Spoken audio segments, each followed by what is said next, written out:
Banned na sa China at sa mga teritoryo nito si dating Senador Francis Tolentino. Kasunod ito ng pagtuliksa niya sa pangharas ng China sa West Philippine Sea.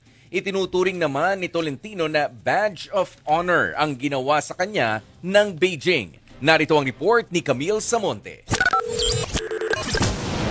Hindi na makakatungtong sa mainland China, Hong Kong at Macau si dating Senator Francis Tolentino. Ipinag-utos ito mismo ng Chinese government. Sa statement ng kanilang foreign affairs dahil daw ito sa pagiging anti-China umano ni Tolentino. Nagkakasama raw ito sa interes ng China at relasyon nito sa Pilipinas. Paraan din daw ito ng China para protektahan ang kanilang soberanya at seguridad. Pero hindi raw papatinag dyan si Tolentino. Sa kanyang pahayag, inilaban at patuloy niya raw ilalaban kung ano ang pagmamay-ari natin. Matatag daw siyang maninindigan kasama ang Philippine Navy, Philippine Coast Guard at mga Pilipinong mangingisda.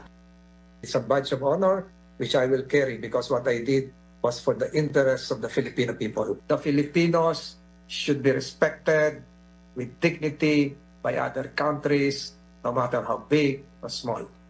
Matatanda ang kabilang si Tolentino sa mga nangunang senador na tumuligsa at nagpatawag ng mga pagdinig sa panghaharas ng China sa West Philippine Sea. Si Tolentino rin ang may akda at nagsulong ng mga batas tungkol sa ating teritoryo na ipinasa ng kakatapos lang na 19th Congress. Yan ang Philippine Maritime Zones Act at Philippine Archipelagic Sea Lanes Act. Binigyang linaw ng mga batas na ito ang saklaw ng ating teritoryo at ng Exclusive Economic Zone ng Pilipinas, alinsunod sa 1982 Law of the Sea Convention o UNCLOS at ang naipanalo noong 2016 na Arbitral Tribunal ruling sa West Philippine Sea. Nito namang Abril, ibinunyag din ni Tolentino ang umano'y kumpanya sa Makati na binabayaran daw ng China para magpakalat ng pro-China na naratibo at maling impormasyon tungkol sa Pilipinas. Those are not allegations. We have proof presented. I don't regret anything na nagawa ko kasi yung ginawa ko para sa Pilipinas.